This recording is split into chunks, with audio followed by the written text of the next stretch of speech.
राधा करावचित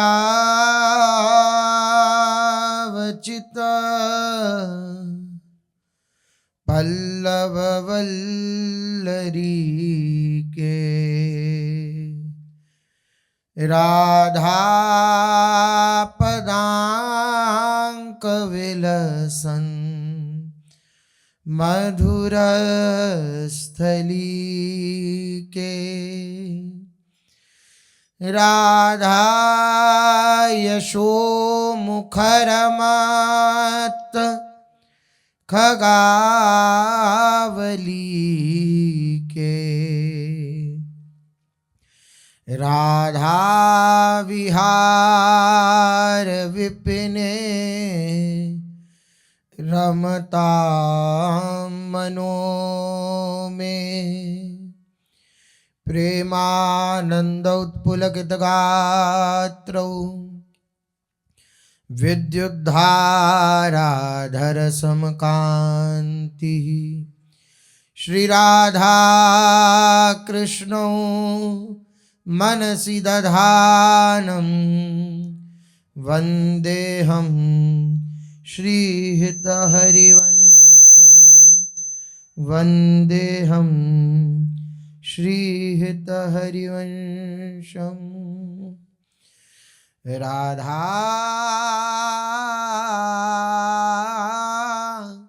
राधा राधा राधा राधा राधा राधा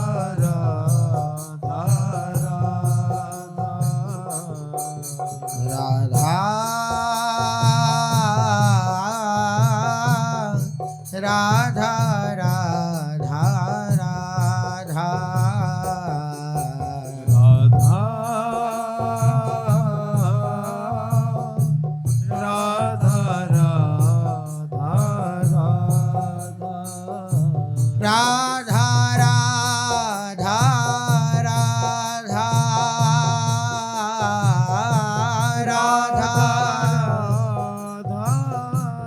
राधा श्री राधा राधा राधा राधा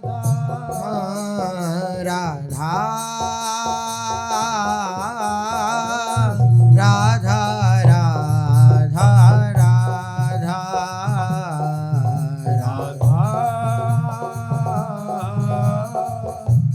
राधा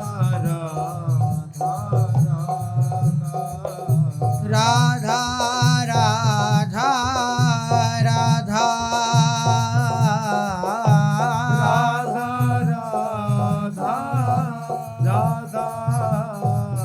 श्री राधा राधा राधा राधा राधा राधा राधा राधा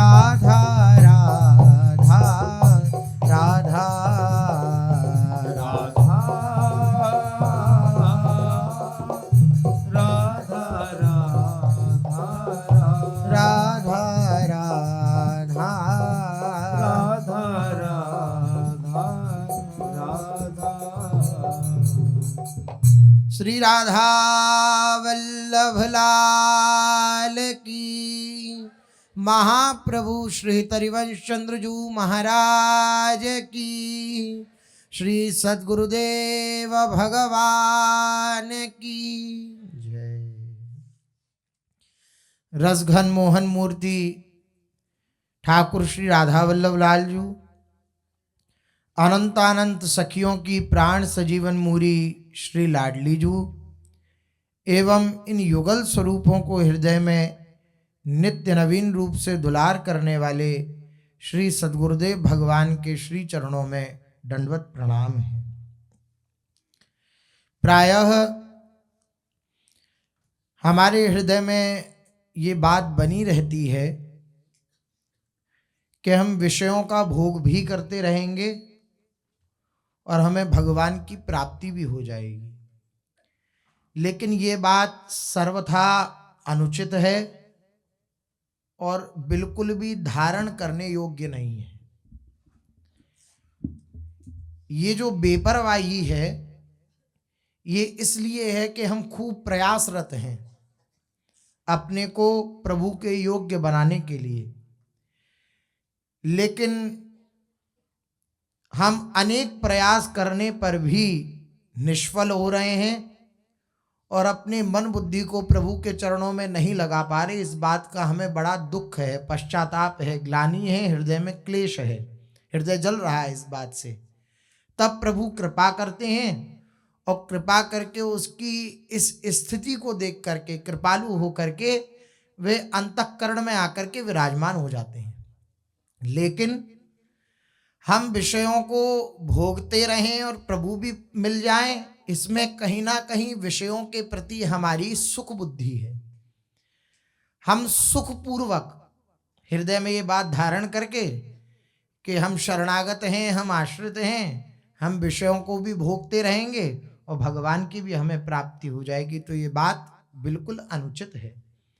हमारे हृदय में संसार के द्वंद्वों को अपने हृदय में देख करके अगर ये बना रहे कि ये भी ऐसा चलता रहे और भगवान की भी प्राप्ति हो जाए, तो नहीं। अहंकार को मिटाना पड़ता है, अभिमान को भगवान के चरणों में समर्पित करना पड़ता है, अपने मान को, अपने अस्तित्व को धूल धूसरित करना पड़ता है, तब जाकर के भगवान के इस प्रेम रस की प्राप्ति होती है। भगवान के प्रेम रस की प्राप्ति करना चाहें और अहंकार में मान सम्मान की भूख बनी रहे, अहंकार बना रहे, अभिमान बना रहे, तो बात नहीं बनेगी। बात कब बनती है? जब अत्यंत दैन्य हो जाता है उपासक। महापुरुषों ने लिखा, चाखा चाहे प्रेम रस, राखा चाहे मान, चाखा चाहे प्रेम रस, राखा चाहे मान, एक म्यान में दो असी, देखी सुनी न कान। एक म्यान में दो असी, देखी सुनी न कान। कभी ऐसा सुना है या देखा है क्या एक म्यान में दो तलवारें हो? ऐसा नहीं, कभी ना देखा होगा ना सुना होगा। बोले जैसे एक म्यान में दो तलवार नहीं रह सकती, इसी तरह हम मान की प्राप्ति भी चाहें, संसार से हमें मान मिलता रहे, सम्मान मिलता रहे, हमारी सब प्रकार से स्तुति होती रहे, कोई निंदा करने वाला ना हो, इस प्रकार की वृत्ति भी बनी रहे, और हम भगवान के प्रेम रस को भी चाखना चाहें, उसका भी आस्वादन करना चाहें, तो एक म्यान में दो असी, देखी सुनी न कान। एक म्यान में दो तलवार नहीं रह सकती। ऐसा नहीं हो सकता कि आप हाहाकार करके और खूब खिलखिलाकर हंस भी दें और मुंह भी फुला रहे हैं एक साथ, ये नहीं हो सकता है। एक साथ कर सकते हैं, मुंह भी फुला ले और हंस भी ले, ऐसा नहीं हो सकता। इसी प्रकार से हम भगवान के प्रति प्रेम रस की प्राप्ति भी करना चाहें, उनके रस का आस्वादन भी करना चाहें, और संसार के मान, स्तुति, निंदा, अपमान, इसके प्रति भी भावना रखें कि ये भी हमें प्राप्त होता रहे, निंदा हमें प्राप्त ना हो, स्तुति सब करते रहें, मान हमें प्राप्त होता रहे, अपमान हमारा कदाचित ना हो, तो ये बात भगवान के प्रेम रस में बाधक बन जाएगी। क्यों? कारण क्या है इसका? कारण इसका यह है कि प्रेम रस को प्राप्त करने के लिए सर्वथा चित्त वृत्ति का प्रभु के चरणों में लगना आवश्यक है। चित्त वृत्ति हमारी प्रभु के चरणों में लगी रहे, चिंतन सदा प्रभु के चरणों में लगा रहे। अब जब चिंतन हमारा इधर लगेगा कि कैसे हमारा मान हो और किस प्रकार से हमारा अपमान ना हो, तो हमारी चित्त की वृत्ति भगवान में लग कर किस में लगेगी? स्वयं में लगेगी। स्वयं में लगने का अर्थ मैं में लगेगी, जिसको मैं स्वीकार कर रखा है इस शरीर को, जड़ में लगेगी। जहां मान सम्मान की इच्छा हुई वहां चित्त वृत्ति भगवान से हटी और कहां लगी? जड़ पदार्थ प्राणी में लगी। अब भगवान के प्रेम रस की प्राप्ति के लिए हमें सतत चिंतन आवश्यक है, अखंड चिंतन आवश्यक है, पूर्ण रूपेण समर्पण आवश्यक है और भगवान के प्रति एकाग्रता आवश्यक है। अब जब भगवान की तरफ से एकाग्रता हटी और शरीर की तरफ लगी तो हम भजन भगवान का कर रहे हैं या शरीर का करने लगे? शरीर का करने लगे। शरीर का ही चिंतन हो रहा है तो भजन किसका हो रहा है? शरीर का हो रहा है। इसलिए महापुरुषों ने कहा कि चाखा चाहे प्रेम रस और राखा चाहे मान, ऐसा नहीं हो सकता। एक ही चीज मिलती है, या तो भगवान के रस का आस्वादन कर ले या संसार के भोगों को प्राप्त करने की इच्छा रख ले। हां, भगवान का चिंतन करेंगे तो ई परलोक सकल सुख पावत मेरी सो भैया कृष्ण गुण संचू। इस संसार के भोग भी प्राप्त हो जाएंगे, जो भगवान के भजन में साधक होंगे। जो बाधक होंगे वे प्राप्त नहीं होंगे, लेकिन जो भगवान के भजन में साधक भोग होंगे वे भी प्राप्त हो जाएंगे संसार के, और भगवान की भी प्राप्ति हो जाएगी। लेकिन अंतःकरण की एक एक वृत्ति प्रभु के चरणों में समर्पित होनी चाहिए। हमारा अंतःकरण प्रभु के चरणों में समर्पित होना चाहिए, हमारी एकाग्रता प्रभु के श्री चरणों में होनी चाहिए। अब जहां एकाग्रता शरीर के प्रति हुई, शरीर का मान बना रहे, कोई अपमान करने वाला ना हो, हर प्रकार की अनुकूलता मिलती रहे, किसी प्रकार की प्रतिकूलता न मिले, तो आप विचार करिए कि अंतःकरण की स्थिति कहां बनी हुई है? शरीर में बनी हुई है या भगवान में बनी हुई है? शरीर में बनी हुई है। इसको खूब अच्छे से रहने को मिले, खूब खाने को मिले, खूब हर प्रकार से सुविधाएं मिले, किसी प्रकार की इसको असुविधा ना हो शरीर को। इसके बाद अपना हम मानते हैं मन बुद्धि को, उसके प्रति दृष्टि जाती है, भगवान की प्रति दृष्टि कब जाती है? सच मानिए, भगवान का भजन भी कहीं ना कहीं हम इसलिए कर रहे हैं क्योंकि मन शांत होगा, मन की बेचैनी मिटेगी। लेकिन प्रसन्न किसको करना चाह रहे हैं? मन को ही, कि ये शांत हो जाए, इसकी बेचैनी मिट जाए। खैर, इस भाव से भी अगर भजन परायण रहेंगे तो फिर जो एक स्थिति होती है महापुरुषों के हृदय में वे प्राप्त हो जाती है। लेकिन एक चोरी बता रहे हैं अंतःकरण की, कि कैसे मन जो है अपने ही सुख के लिए सर्वत्र हमें लगाए रखता है, अपने से हमें विलग नहीं करना चाहता। ये मानने नहीं देता कि मैं मन नहीं हूं, ये मानने नहीं देता। मैं बुद्धि नहीं हूं, ये मानने नहीं देता। मैं शरीर नहीं हूं, इस बात को मानने नहीं देता। लेकिन भजन जब एकाग्रता पूर्वक प्रभु का चिंतन होता है तो फिर ऐसी विवेक शक्ति आती है कि वे देख पाता है कि मन में उठने वाले संकल्प विकल्प, ये बुद्धि में उठने वाले निश्चय, ये भगवत संबंधी ही होने चाहिए, ये भगवान से विलग नहीं होने चाहिए। और इनमें उठने वाले संकल्प विकल्प मैं नहीं हूं। आज मेरा मन ये किया, आज मेरा मन वो किया, तो मन की इच्छा हुई, मेरी नहीं हुई। इस भेद को समझ पाते हैं भजन के प्रताप से। बिना भजन के शाब्दिक ज्ञान असर नहीं डालता। इसलिए साधन को हरि भजन है के सत्संग सहाय। सत्संग सहायता कर सकता है, लेकिन सत्संग की वाणी, महापुरुषों के वचन प्रभावी जब ही होते हैं जब भजन होता है।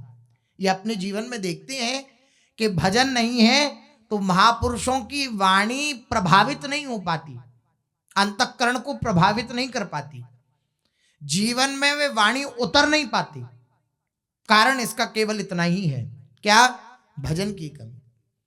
साधन जो है मुख्य वह भजन है, भगवान का स्मरण है, भगवान का चिंतन है। सत्संग उसमें सहायता करेगा कि हमारी त्रुटि कहां हो रही है, लेकिन मुख्य साधन भजन है।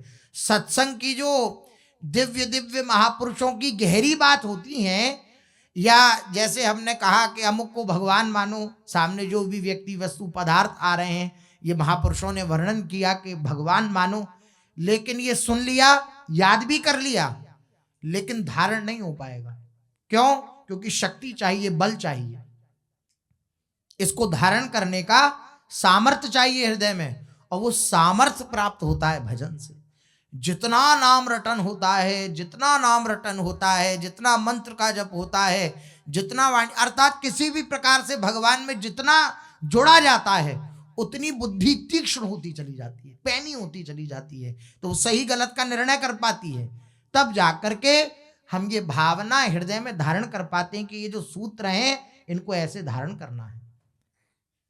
अन्यथा भजन की कमी के कारण खूब अपनी दिनचर्या में अपने देखते हैं कि जो सूत्र सुने, पढ़े या कहे, उनको धारण करने में तकलीफ होती है। क्यों? अस्तित्व आड़े आ जाता है, अभिमान आड़े आ जाता है। मैं कब तक सहूं भाई? 1 साल की को भाई 1 साल तुम सह लो, इसके बाद तुम्हें नहीं सहना। 2 साल सह लो, 3 साल सह लो, चलो इतना मान लिया जाए।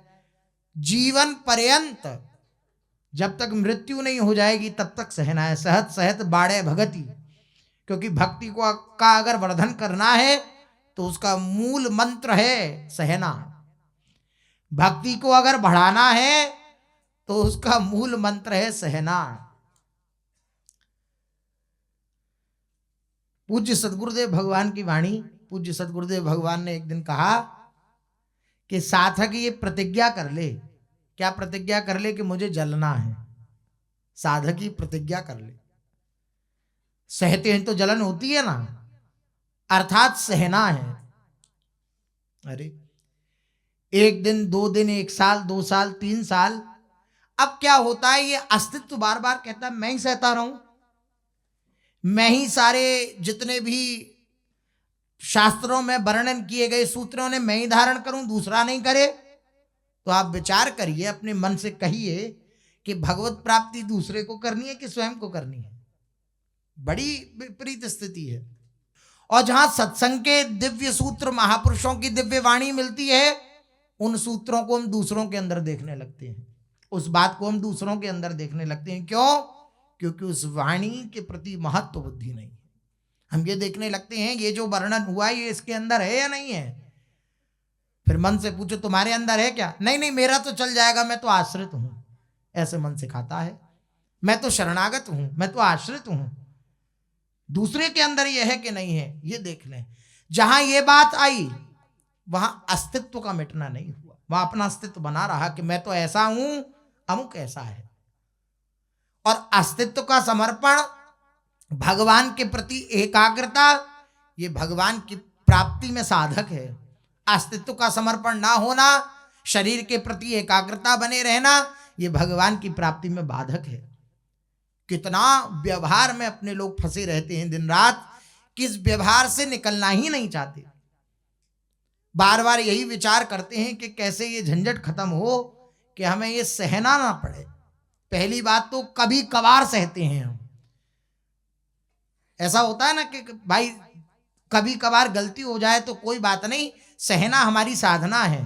लेकिन इसका उल्टा है, कभी कभार हम सहते हैं। गलती तो हमसे प्रायः होती रहती है। और बात कब बनेगी? जब कभी कभार गलती हो जाए, लेकिन प्रायः हम सहें, सहने की चेष्टा करें। क्योंकि जो सहता है ना, उसको प्रभु का दुलार मिलता है। ये रहस्य है। आप सहते रहेंगे तो आप ऐसा मत मानिएगा कि हम सह रहे हैं, दुखी हैं, पीड़ित हैं, सब हमें दुत्कार के जाते हैं, सब हमें हर प्रकार का अपमान तिरस्कार देते हैं, हमें से कोई पूछने वाला ही नहीं होगा, कोई हमारी हृदय की जानने वाला ही नहीं होगा। ऐसा नहीं हो सकता। जहां प्रभु के लिए सहेंगे, प्रभु की प्राप्ति के लिए सहेंगे, वहां प्रभु अंदर से आपको दुलार करने लगेंगे, आपके हृदय में आनंद देने लगेंगे, आनंद रूप से स्फुरित हो जाएंगे। आपके हृदय में आनंद होगा। क्या आनंद होगा? ये आनंद होगा कि मैंने अपने प्रभु के लिए सहा, मैंने अपने प्यारे के लिए सहा। ये दर्द तूने दिया है तो कोई बात नहीं, ये आपने दर्द दिया है तो कोई बात नहीं। लेकिन आपको हम देख कहां पाते हैं, अर्थात प्रभु को देख कहां पाते हैं? हमारी दृष्टि में तो व्यक्ति होता है, हमारी दृष्टि में तो स्थान होता है, हमारी दृष्टि में तो परिस्थिति होती है। हम कहां देख पाते हैं प्रभु को? प्रभु को न देखने के कारण ही उस व्यक्ति, वस्तु, स्थान, परिस्थिति में हमारी द्वेष वृत्ति हो जाती है, अन्यथा आप प्रभु के लिए सहें, ये नियम बना ले आज से मैं प्रभु के लिए सहूंगा, तो प्रभु अंदर से आपको दुलार करने लगेंगे। आप विचार करिए, श्री प्रहलाद जी महाराज क्या नहीं सहा श्री प्रहलाद जी ने। देह प्राण ते प्रिय कछु नाही, देह और प्राण सबको प्यारे होते हैं, लेकिन उन्हीं देह और प्राणों को नष्ट करने के लिए उनके सगे पिता तत्पर हैं कि कैसे इसके देह को नष्ट करें, इसके प्राणों का हरण कर लें। लेकिन सहने की शक्ति देखिए, कभी प्रार्थना नहीं करी श्री प्रहलाद जी ने कि ये मेरे ऊपर इतनी प्रतिकूलता आ रही है, आप कृपा करो नाथ, क्योंकि इधर दृष्टि ही नहीं है। वो सर्वत्र अपने प्रभु का दर्शन कर रहे हैं, सर्वत्र अपने प्रभु का दर्शन कर रहे हैं, सब जगह अपने प्रभु का दर्शन कर रहे हैं। तो क्लेश में भी प्रभु का दर्शन हो रहा है, उत्साह में भी प्रभु का दर्शन हो रहा है, निंदा में भी प्रभु का दर्शन हो रहा है, स्तुति में भी प्रभु का दर्शन हो रहा है। तो हर प्रकार से हर परिस्थिति उनके लिए मंगल कारक हो गई, मंगलमयी हो गई। आप विचार करिए, सहे श्री प्रहलाद जी महाराज, तो उनके हृदय में प्रभु ने आनंद दिया। श्री प्रहलाद जी महाराज अपने जिस गुरुकुल में पढ़ते थे शंडामर के पास, श्री प्रहलाद जी वहां अपने दैत्य मित्रों के साथ कह रहे हैं श्री प्रहलाद जी कि मेरे को प्रभु प्रतिक्षण दुलार करते रहते हैं, मुझे ऐसा अनुभव होता रहता है कि मैं प्रभु की गोद में विराजमान हूं, मैं प्रभु के अंक में रहता हूं। क्या बात, हर जगह प्रभु का दर्शन है, तो हर समय उनको यह अनुभव हो रहा है मैं प्रभु की गोद में विराजमान हूं। ये केवल सुनने सुनाने के लिए नहीं है, ये बात अनुभव के लिए है। अनुभव करें इस बात का, हर परिस्थिति को सहने का प्रयास करें। जहां हार रहे हो वहां प्रभु से प्रार्थना करें कि मैं हार रहा हूं, तो आप देख पाएंगे कि प्रभु अंदर से आपको दुलार करने लगे। और जब अंदर का उनका प्यार मिलने लगता है ना, तब संसार का हर क्लेश, हर कांटा वो फूल बन जाता है। संसार से प्राप्त होने वाला हर कांटा वो फूल बन जाता है। उसे ऐसा अनुभव ही नहीं होता कि ये कांटा है, उसको ऐसा अनुभव होता है कि ये पुष्प है। वरना आप विचार करिए, कौन चाहता है हमारी निंदा हो, कौन चाहता है कि हमारी निंदा करने वाला हमारे निकट रहे, लेकिन भक्त चाहता है निंदक नियरे राखी आंगन कुटी छवाए। जिस घर में रहते हो उसके आंगन में ही कुटी बना दो, कुटिया बना दो अपने निंदक की, चलते फिरते हमारे दोषों को देखेगा और हमारे हृदय का सम्मार्जन करेगा। लेकिन ये सुनने में कितनी अच्छी बात लगती है, लेकिन कोई निंदा करने लग जाए तब देखिए चित्त की वृत्ति, हृदय में बस यही लगता है कि किस प्रकार से ऐसा कौन सा उपाय करूं कि सामने वाले को मैं नीचा दिखाऊं। ये क्या है? ये अस्तित्व की जागृति है, ये अस्तित्व का समर्पण नहीं है। भक्त जो है वे अपने अस्तित्व का समर्पण रखता है, वे अपने अहंकार को समर्पित रखता है और एकाग्र कहां रहता है? प्रभु के चिंतन में। अगर इस शरीर के ही मान अपमान में, निंदा स्तुति में लगे रहे तो एकाग्रता कहां रही? शरीर में। और भक्त एकाग्र कहां रहता है? भगवान में। इसलिए संसार से मिलने वाली प्रतिकूलता की तरफ पहले तो उसकी दृष्टि नहीं होती, और अगर दृष्टि चली भी जाए तो वे केवल और केवल अपने प्रभु की लीला देखता रहता है, लीला देखता रहता है। देखिए, मन एक बार में इस बात को मानेगा नहीं, उसके ऊपर चढ़ाई करनी पड़ेगी। मन के ऊपर वो सामने वाले से ईर्ष्या करेगा, सामने वाले के प्रति द्वेष भाव रखेगा, तब भी उसको बार बार महापुरुषों की वाणी सुनानी पड़ेगी और भजन को बढ़ाना पड़ेगा। ये जो बार बार मन को बताने के बाद भी मन धारण नहीं करता, उसका कारण मुख्य यही है, भजन की कमी। भजन की कमी के कारण हम इन सूत्रों को धारण नहीं कर पाते, हम नहीं देख पाते।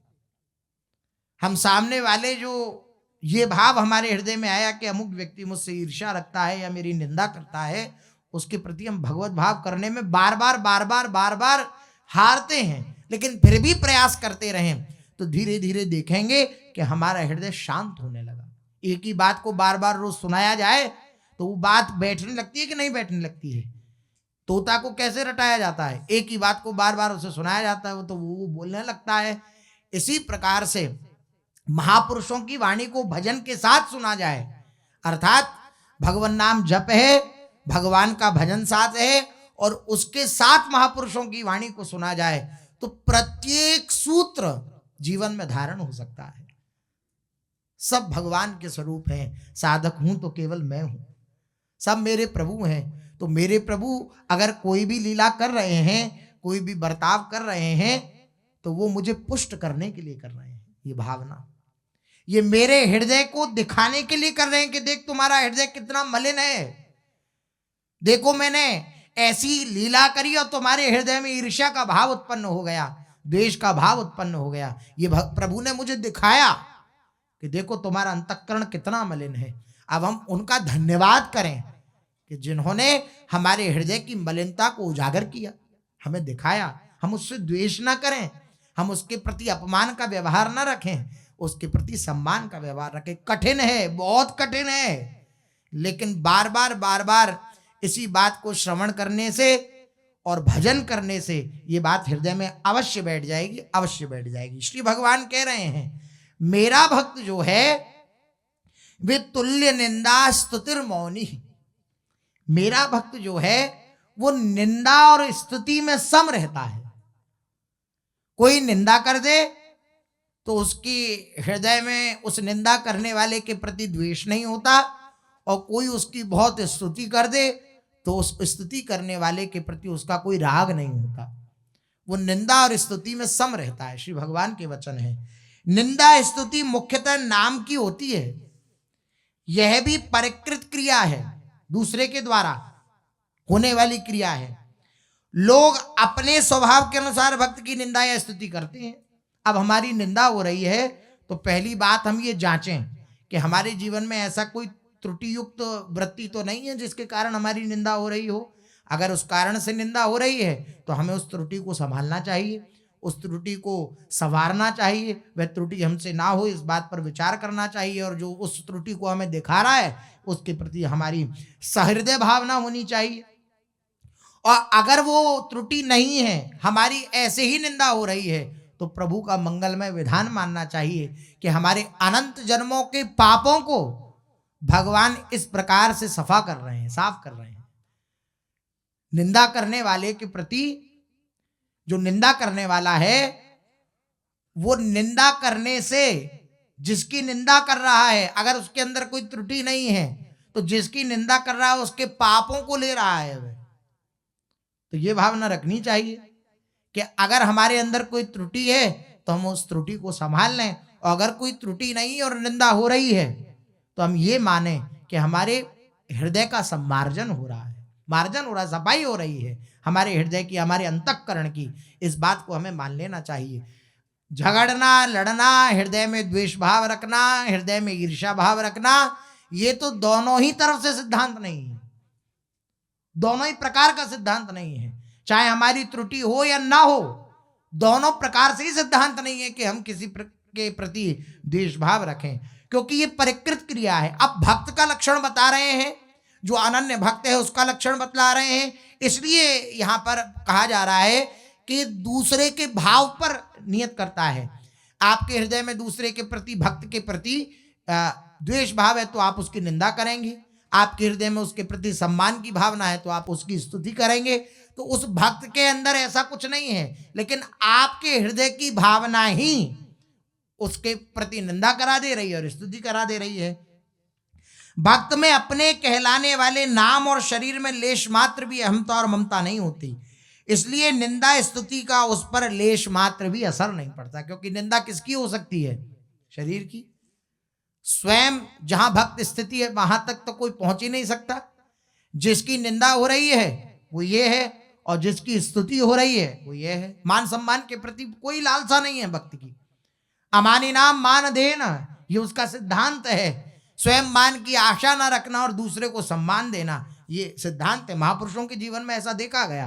भक्तजन प्राय उड़िया बाबा जी को बुलाते थे तो प्रायः श्री उड़िया बाबा जी महाराज नीचे बैठ जाते जमीन पर,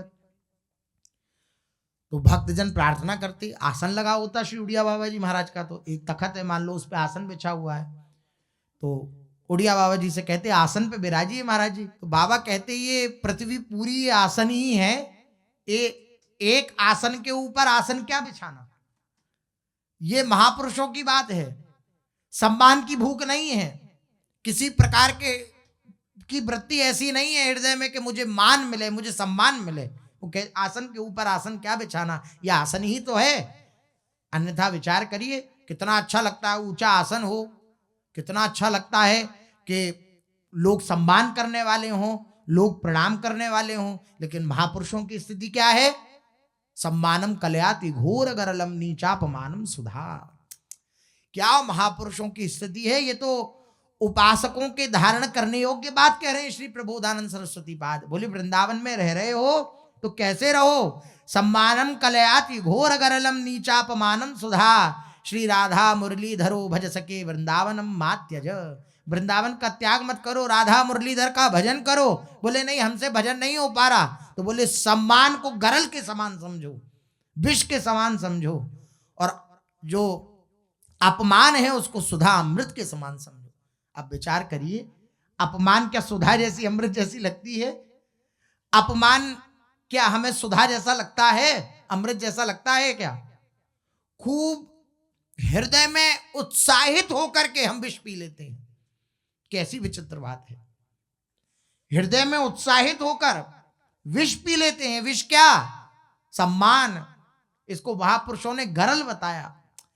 कैसी चित्त की स्थिति है! कभी कभी बड़ा हृदय में पश्चाताप होता है कि किस मार्ग के पथे के हैं, कैसी चित्त की स्थिति होनी चाहिए और कहां गिरे पड़े हैं। कैसी उपासक की स्थिति हो, सम्मान को विष समझे, और हम यही चाहते हैं कि हमें विष पीने को मिले। विचार करिए, सम्मान जब होता है तब कहीं भी ये हृदय में आ पाता है कि ये विष है।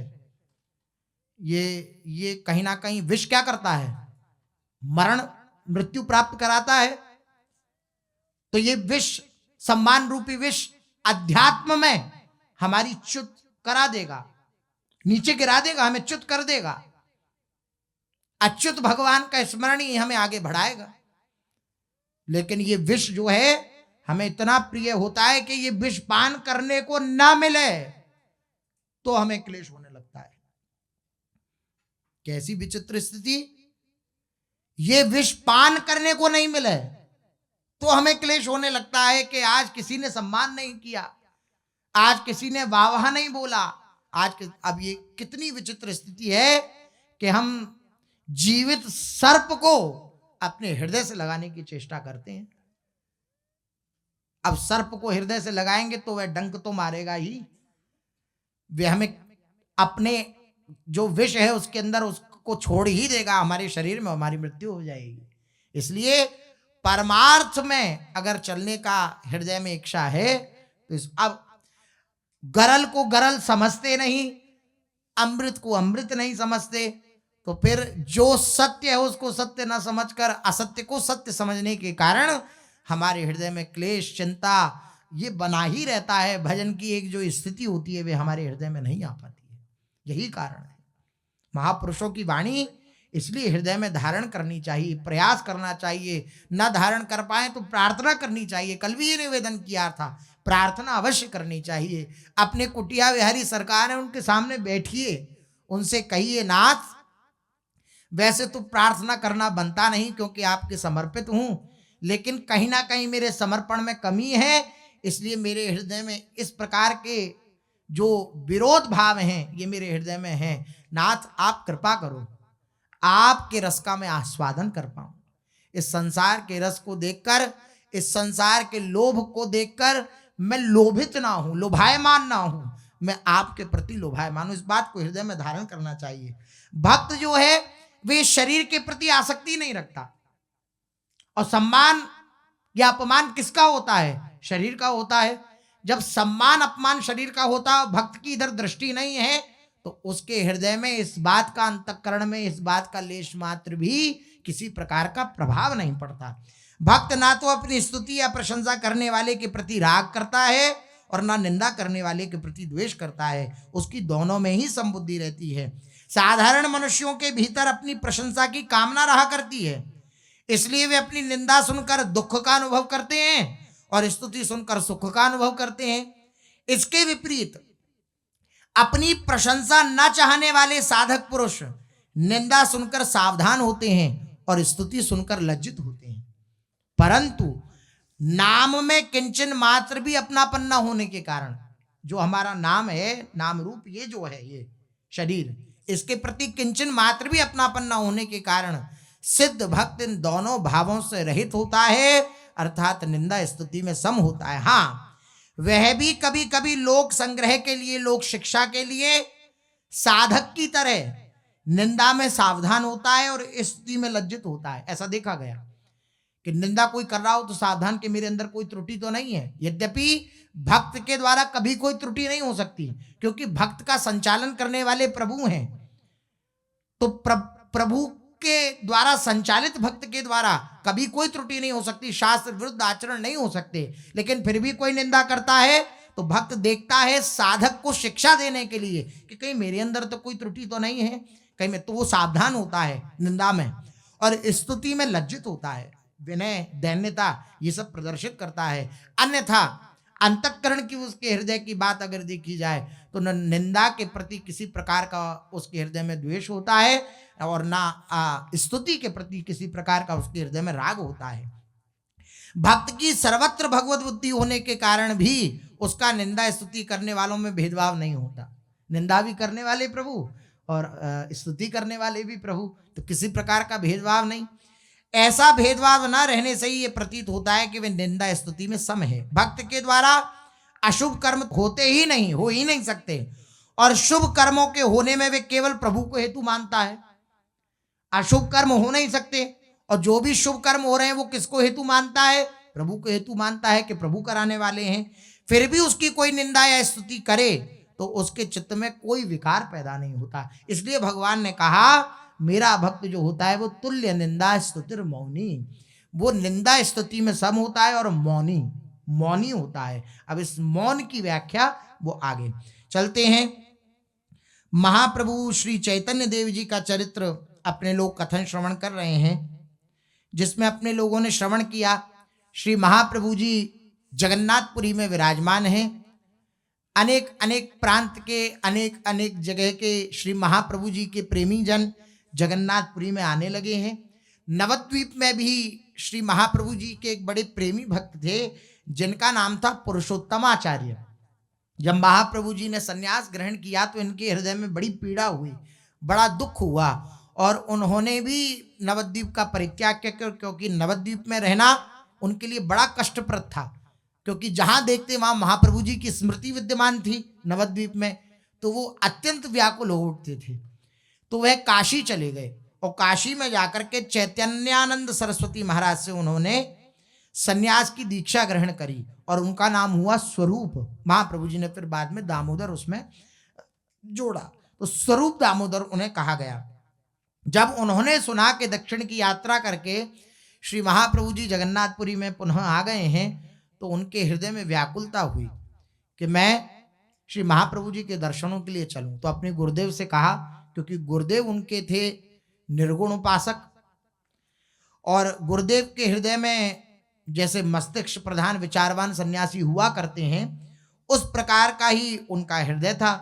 और इनका हृदय स्वरूप दामोदर जी का ये भक्त हृदय था। तो जो वो बात कहते वह इनकी समझ में नहीं आती थी, ये ग्रहण करना उचित भी नहीं समझते थे, क्योंकि इनके हृदय की भावना को ठेस पहुंचती, क्योंकि वो तो अहम ब्रह्मास्मि मैं ही सब कुछ हूँ, तो ये इस बात को वे स्वीकार नहीं कर पा रहे थे। तो उन्होंने जाकर के अपने गुरुदेव के चरणों में प्रार्थना करी कि मेरे जीवन आराध्य श्री चैतन्य महाप्रभु अब जगन्नाथपुरी में विराजमान हैं, आप आज्ञा करें तो मैं उनके निकट चला जाऊं। तो सच्चे गुरु की यही सबसे बड़ी बात है कि वे अपने शिष्य को सदा उच्च अवस्था में देखना चाहता है। श्री चैतन्यानंद जी ने उन्हें आज्ञा प्रदान कर दी और कहा कि हाँ आप जा सकते हैं। तब तो वह वाराणसी को छोड़ करके और गुरुदेव से आज्ञा लेकर जगन्नाथपुरी की ओर चल दिए। काशी से पैदल चलकर वे सीधे महाप्रभु जी के समीप पहुंचे। उन्हें देखते ही महाप्रभु के आनंद का ठिकाना नहीं रहा, आनंदित हो पड़े श्री महाप्रभु जी। महाप्रभु लिपट गए श्री स्वरूप दामोदर जी से और अत्यंत ही स्नेह के साथ इनका बारंबार आलिंगन करने लगे। तब से प्रभु के सदा साथ ही रहे। बड़ी विकट की सेवा करी श्री महाप्रभु जी, बड़ी अद्भुत सेवा करी स्वरूप दामोदर जी ने। स्वरूप दामोदर जी की प्रभु के चरणों में अलौकिक भक्ति थी। भक्ति का अर्थ होता है समर्पण, अलौकिक समर्पण था। इन्हें गौर भक्त दूसरा विग्रह ही मानते थे। सचमुच इनमें सभी गुण महाप्रभु के ही अनुरूप थे। महाप्रभु जी का ही दूसरा स्वरूप स्वरूप दामोदर जी को माना जाता था गौर भक्तों के बीच में। इनके शरीर का वर्ण भी महाप्रभु जी से मिलता था, गौरांग थे ये भी। शरीर एक हरा और मन को स्वतः ही अपनी ओर आकर्षित करने वाला था। ये बड़े विनीत थे, सदाचारी थे, सरस हृदय के थे। विशेष भीड़भाड़ इन्हें पसंद नहीं थी, भीड़भाड़ में जाना इन्हें पसंद नहीं था। एकांतवास इन्हें बहुत प्रिय था। ये जब हृदय में भगवान के प्रति लालसा उत्पन्न होती है और भगवान के प्रति हृदय में प्रेम जागृत होता है ना, तो भक्त स्वतः ही एकाकी हो जाता है, एकांत प्रिय हो जाता है। एकांत में उसे जो सुख प्राप्त होता है वो भीड़ भाड़ में प्राप्त नहीं होता। जब एकांत में रस का आस्वादन होने लगा, जब एकांत में प्रभु का रस प्राप्त होने लगा, तो अब ये भाव नहीं रह गया कि कहीं विशेष जगह जाया जाए, नहीं, वहीं एकांत में जो प्रभु दे रहे हैं उसका आस्वादन हो रहा है बस। बड़े विनयी, एकांतवास प्रिय, भीड़ भाड़ से बिल्कुल बिलग रहने वाले, लेकिन प्रभु को छोड़कर एक क्षण भी कहीं इधर उधर नहीं जाते थे श्री स्वरूप दामोदर जी।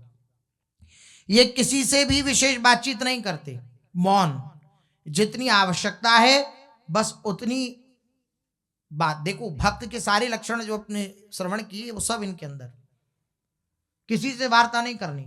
देखो एक लक्षण था, भगवान ने वर्णन किया था, सर्वारंभ परित्यागी। भक्त किसी भी विषय का आरंभ नहीं करता, बात भी करना आरंभ नहीं करेगा भक्त। आप कुछ पूछेंगे तो उसका उत्तर दे देगा, अगर शास्त्रोचित होगा या नहीं, स्वयं से नहीं। और कहाँ जा रहे हो, कैसे हो, नहीं, ये स्वभाव भक्त का नहीं होता।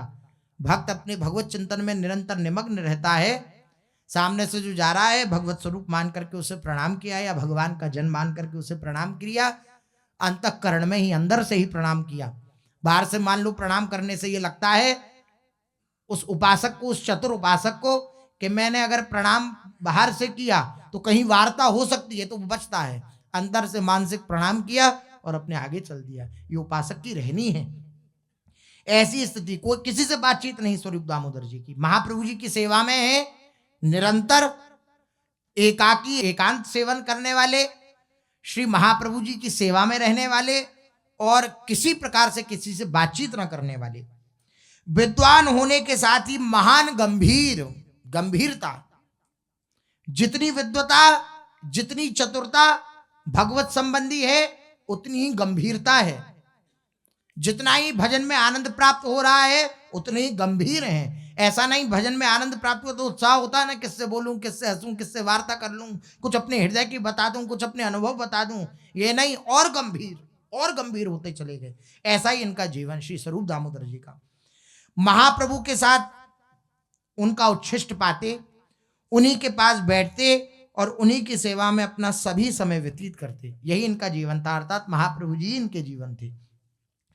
12 वर्ष तक जब महाप्रभु सदा विरहावस्था में बेसुध रहे, गंभीरा लीला जो है, तब महाप्रभु के सिर को गोद में रखकर ये सोते थे, क्योंकि महाप्रभु जी को 12 वर्षों तक बिल्कुल अपने शरीर का भान नहीं था।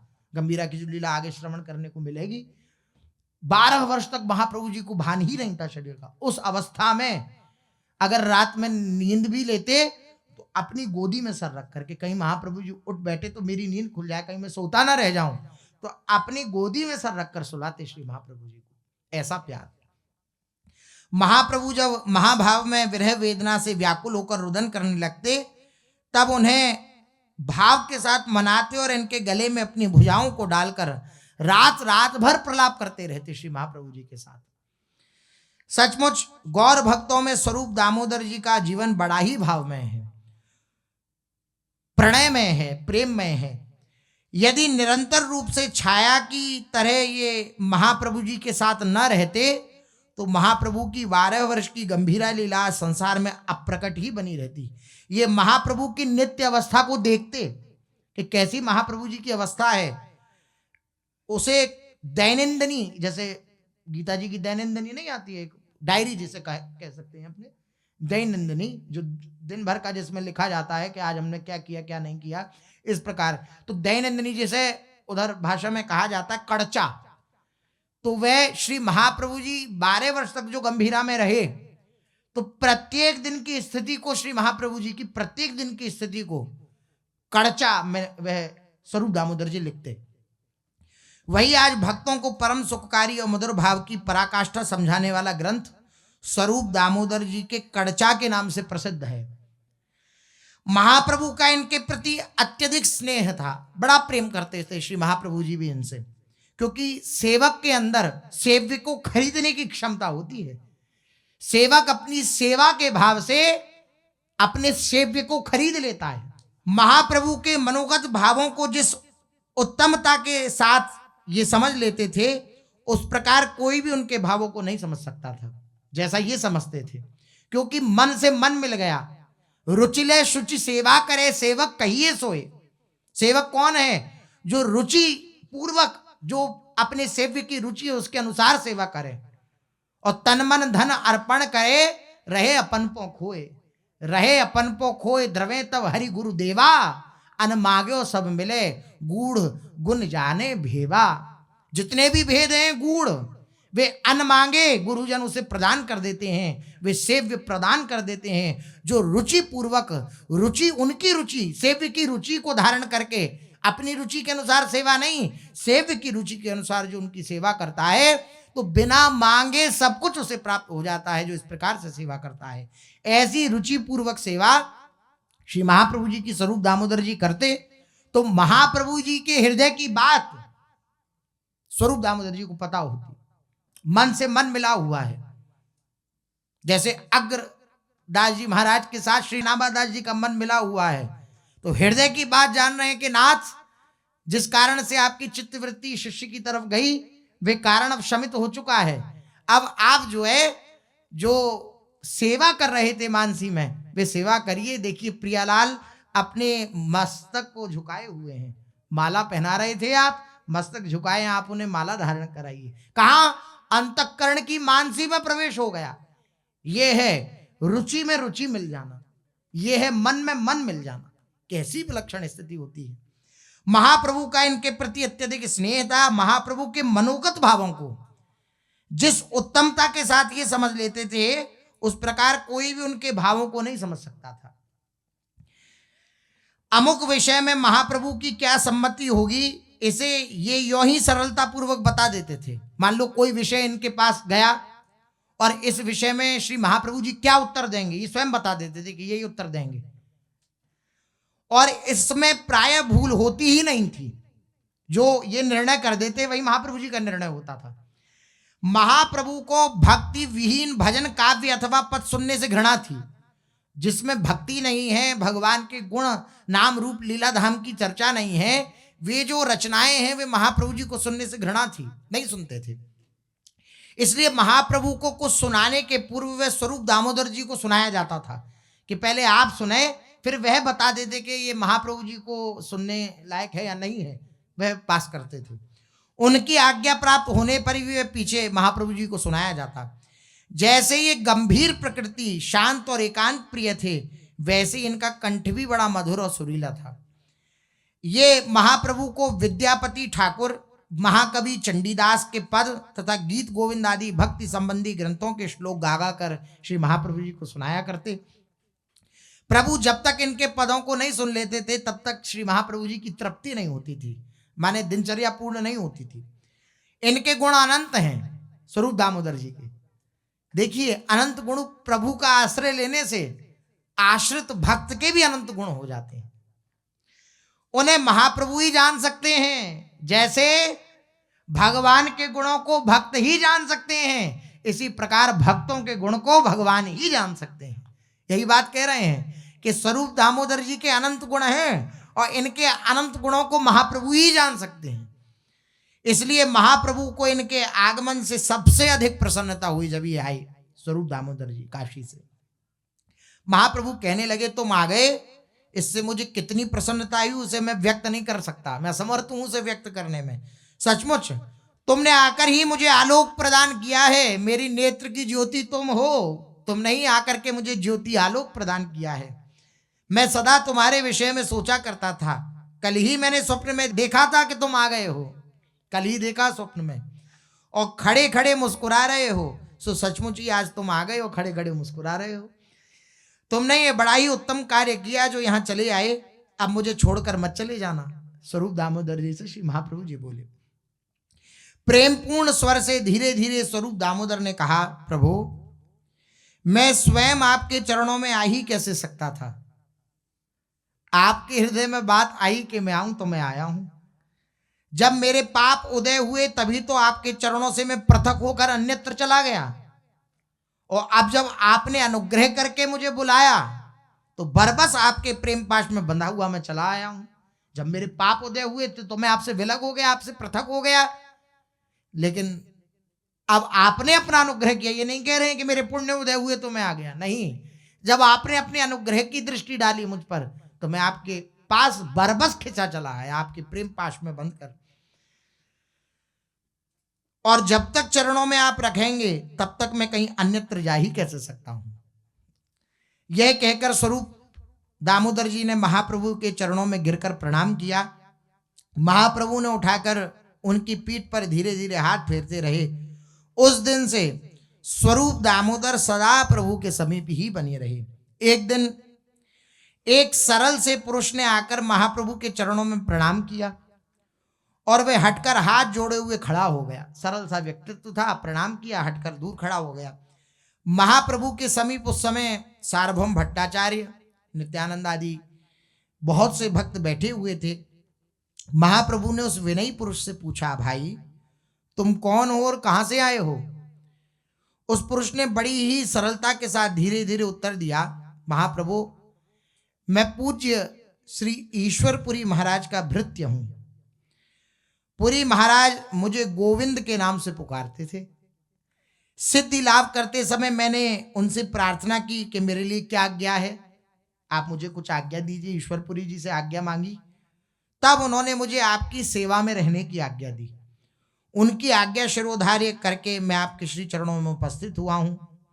जब वो पधार रहे थे तो उन्होंने यही आज्ञा मुझे दी। मेरे एक दूसरे गुरु भाई काशीश्वर और हैं, वे तीर्थ यात्रा करने के निमित्त चल गए हैं। तीर्थ यात्रा करके वे भी आपके श्री चरणों में आएंगे और यहीं आकर के रहेंगे। अब मुझे जैसी आज्ञा हो वह आज्ञा प्रदान करिए। इतना सुना तो महाप्रभु जी का गला भरे आया, रोने लगे श्री महाप्रभु जी। आंखों की कोर से अश्रु बहने लगे और विकल होकर बोले, पुरी महाराज के प्रेम का स्मरण करते हुए कि पुरी महाराज का मेरे ऊपर सदा वात्सल्य स्नेह बना रहा है। यद्यपि मुझे मंत्र दीक्षा देकर न जाने वे कहां चले गए, गया जी में मंत्र दीक्षा प्रदान करी थी, तब से उनके दर्शन की मेरे हृदय में बड़ी लालसा थी, लेकिन उनके दर्शन नहीं हुए। फिर भी वे मुझे भूले नहीं। इस बात का स्मरण करके महाप्रभु जी भावुक हो रहे हैं। गुरु स्वरूप हैं और उनके हृदय में मेरी स्मृति आ गई, वे मुझे भूले नहीं, इस बात से व्याकुल हो उठे महाप्रभु जी। मेरा स्मरण उन्हें अंत तक बना रहा। आहा, अंत समय में उन महापुरुष ने मेरा स्मरण किया, इससे अधिक मेरे ऊपर उनकी और कृपा हो ही क्या सकती है। इससे अधिक क्या कृपा होगी कि अंत समय तक उन्होंने मेरा स्मरण किया। मैं अपने भाग्य की कहां तक प्रशंसा करूं, मैं अपने सौभाग्य की किस प्रकार सराहना करूं, जो अंतर्यामी गुरुदेव ने शरीर त्यागते समय भी अपनी वाणी से मेरा नामोच्चार किया, मेरा नाम बोला कि तुम जाओ, चैतन्य के पास जाओ। आह, सार्वभौम महाशय आप ही मुझे सम्मति दें कि मैं इनके बारे में क्या करूं। ये जो आए हैं ये मेरे गुरु महाराज के सेवक रहे हैं, इसलिए मेरे भी पूज्य हैं। इनसे मैं अपने शरीर की सेवा कैसे करवा सकता हूं, और यदि इन्हें अपने समीप नहीं रखता हूं तो गुरु आज्ञा का भंग होता है। ये गुरुदेव के निर्सेवक हैं, इनसे अपने शरीर की सेवा कैसे कराऊं, और अगर इनके को अपने समीप नहीं रखता हूं तो गुरु आज्ञा हुई उसका भंग होता है। अब आप ही बतलाइए कि ऐसी दशा में मुझे क्या करना चाहिए। सार्वभौम ने कहा, प्रभु गुरुर आज्ञा गरीयसी, गुरु की आज्ञा ही सर्वश्रेष्ठ है। गोविंद सुशील हैं, नम्र हैं, आपके चरणों में इनका स्वाभाविक अनुराग भी है, सेवा कार्य में ये प्रवीण भी हैं, इसलिए इन्हें अपने शरीर की सेवा का अप्राप्य सुख प्रदान करिए। अपने गुरु महाराज की भी इच्छा पूर्ति करिए और इन्हें भी आनंद प्रदान करिए। सार्वभौम भट्टाचार्य के सम्मति को प्रभु ने स्वीकार कर लिया और गोविंद को अपने शरीर की सेवा का कार्य सौंपा। उसी दिन से गोविंद सदा महाप्रभु जी की सब प्रकार की सेवा करते रहते थे। वे महाप्रभु से कभी भी पृथक नहीं होते। 12 वर्ष तक जब महाप्रभु को शरीर का बिल्कुल भी होश नहीं रहा, तब गोविंद जिस प्रकार माता छोटे पुत्र की सब प्रकार की सेवा करती है, उसी प्रकार सभी सेवा कार्य गोविंद जी ने श्री महाप्रभु जी का किया।